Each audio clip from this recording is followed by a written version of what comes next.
Imagine you're sitting in a control room at 2 in the morning. The silence is broken only by the hum of servers and the dry sound of a red telephone. On the radar, hundreds of bright dots cross the border. They aren't commercial airplanes, nor birds. They are Shahed 136 drones and Khaybar Shekan ballistic missiles launched directly from Iranian soil. Their destination? The Negev Desert. More specifically, a point that, on paper, is a research center, but which the whole world knows as the heart of Israel's strategic power, Dimona. What happened that night wasn't just another exchange of gunfire in the Middle East. It was the moment when the invisible gear that maintains global peace simply broke. For decades, the Negev Nuclear Research Center was considered untouchable. Attacking it was the geopolitical equivalent of pressing the self-destruct button for regional stability. But Iran decided the risk was worth it. By targeting Dimona, Tehran wasn't just trying to destroy concrete buildings. They were sending a message to Jerusalem, to Washington, and to the energy markets in London and Tokyo. The message is clear. The insurance is dead, and the bill has arrived. Israel's Arrow 3 defense system, one of the most expensive and sophisticated pieces of military engineering on the planet, was pushed to its absolute limit. While the world watched the flashes in the sky, Brent crude oil prices began a vertical climb of 12%. The global chessboard has just been kicked over, and the pieces are still falling. But to understand why Iran chose this exact moment to break the Middle East's golden rule, we need to look at what was happening behind closed doors in Tehran. The plan seemed flawless, but they had an ace up their sleeve that no one in London saw coming. For years, we lived under an illusion of security. The market, governments, and even you, probably, believed there was a line that no one would dare cross. The international system functioned like a casino where the house always wins, and the house, in this case, was Israel's technological superiority and the unconditional support of the United States. The world thought it was in control because the Iron Shield and the Arrow system seemed impenetrable. But this feeling of security was in fact a psychological trap. The leaders in Jerusalem operated with the certainty that their nuclear sovereignty was an absolute deterrent. It was the centerpiece of the chessboard that prevented any direct attack. But here's the detail everyone ignored. Technology evolved faster than strategy. When Iran launched that combination of low-cost drones and long-range missiles, they weren't trying to win a cavalry war. They were conducting a real-time stress test. They wanted to know how many millions of dollars Israel would spend to shoot down drones that cost the price of a small car. This is the cruel mathematics of modern warfare. If you're the type of person who prefers to understand these hidden rules rather than just being a pawn on the board, be sure to subscribe to the channel, ThePolitik, because what I'm about to reveal shows that the next move is even darker. While the generals celebrated the successful interceptions, the army's accountants stared at a fiscal deficit that had just exploded overnight. The Israeli government now faces an impossible dilemma: respond with full force and risk a regional war that could paralyze the global economy, or absorb the blow and admit that the heart of its strategic program is now a legitimate target. But this decision wasn't being made by generals alone. To understand who truly benefits from the chaos in Dimona, we need to delve into the shadowy offices of the Islamic Revolutionary Corps, the IRGC. Iran is not just a country, it is a complex system of interests that survives by projecting external force to mask internal fragility. The regime in Tehran faces rampant inflation and social discontent that threatens its very existence. When a government is up against the wall, it doesn't seek peace, it seeks a common enemy. The broken cog that everyone ignored was the failure of so-called strategic patience. For years, Iran used surrogate groups, such as Hezbollah and the Houthis, to do the dirty work, but this strategy stopped delivering results. Israel began eliminating high-level targets within Iranian territory and in consulates abroad, exposing the regime's weakness. Tehran needed a bulletproof effect, retreating to the limit and then firing with full force. By targeting Dimona, they chose the quietest and most dangerous start possible. It wasn't an attack to wipe Israel off the map, but to establish a new power equation. If you touch our facilities, your nuclear heart is at risk. It's the use of asymmetry in its purest form. On one side, an established nuclear power with billions in infrastructure. On the other, a regime that has learned to manufacture mass chaos with limited resources. The stage is now set for a macroeconomic collapse that most people haven't yet realized, and the spark from this powder keg is about to ignite. The spark that fell on the powder keg wasn't a miscalculation, but a chilling movement. When the Khaybar-Shekan ballistic missiles tore through the atmosphere, they carried more than explosives. They carried the end of a diplomatic era. The moment the first alarm sounded in the Negev desert, global tension reached boiling point. Imagine the war room in Jerusalem. The dilemma was brutal. If Israel didn't respond, the deterrent would die.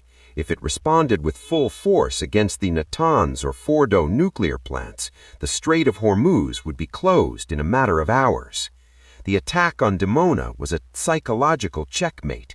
Even though most of the missiles were intercepted, the mere fact that they hit the security perimeter of the country's most protected nuclear facility changed the rules of the game. From now on, the cost of living for every citizen on the planet is directly linked to the intensity of this conflict. With the economy on the brink of collapse and options running out, the scenario was of total panic. If you were sitting in the Prime Minister's chair at that exact moment, would you sign an immediate retaliation order or accept the humiliation to avoid the country's bankruptcy? Leave your tactical opinion in the comments. But look at what the government actually did. They realized that the real battlefield wasn't just the desert, but the global financial system. And while the sirens were still blaring, the real carnage was beginning at Bloomberg terminals. The immediate chaos was merciless.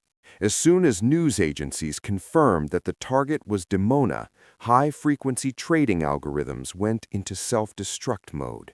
Brent crude oil jumped to levels not seen in years. But the panic didn't stop at the price of a barrel. Maritime logistics companies began freezing routes. Oil tankers en route to the Mediterranean or the Persian Gulf were ordered to anchor and wait. Imagine the domino effect. Without secure transport, the cost of freight doubles. When freight doubles, the price of fertilizer skyrockets. When fertilizer becomes more expensive, the price of food on your shelf rises the following week. It's a systemic economic hemorrhage. The defense market, on the other hand, has become a territory of desperate gamblers and ruthless winners. Lockheed Martin and Raytheon stocks soared as the world feared the worst. Panic was personified in every port and every stock exchange. Institutional investors began a massive flight of capital from emerging markets, seeking the safety of gold and the US dollar. What we're experiencing now is a logistical freeze that threatens to paralyze global industrial production. But while the masses panic and governments try to calm the markets, there is a group that is becoming immensely wealthy from this crisis. To understand this transfer of wealth, we need to follow the money trail. While most people watch the explosions on TV, billions of dollars are changing hands in the silence of bank servers. This crisis is not just a military event, it's the biggest capital transfer of the year. But who is really winning? First, look at strategic assets. The cybersecurity and defense sector is experiencing a massive return on investment. But the masterstroke is happening in the energy commodities market. While Europe and the United States grapple with inflation and fiscal deficits, nations possessing international energy reserves are seeing an unprecedented influx of capital. Billions of dollars are flowing out of the technology and retail sector and being injected directly into industrial infrastructure and military complexes. This is what we call a flight to safety, but with a touch of geopolitical opportunism. The sovereign deficit of several energy-dependent countries is exploding, while holders of crude oil and critical minerals consolidate their resource monopoly.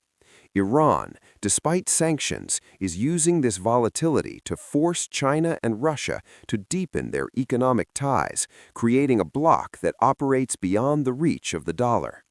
What appears to be a disaster for the West is in fact a golden opportunity for those who control the logistics corridors.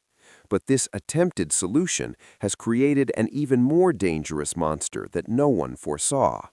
Here lies the masterstroke, or the fatal mistake. Israel's attempt to isolate Iran and Iran's attempt to threaten Dimona created a dangerous paradox. To protect itself, Israel was forced to integrate its defenses so deeply with the United States that Jerusalem's autonomy began to evaporate.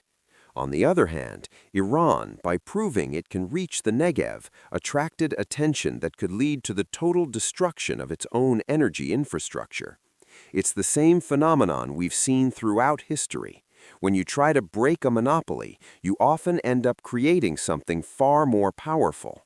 By attempting to contain the Iranian threat through sanctions and surgical strikes, the West pushed Tehran into Beijing's arms, accelerating the creation of a parallel trading system that now threatens the hegemony of the petrodollar.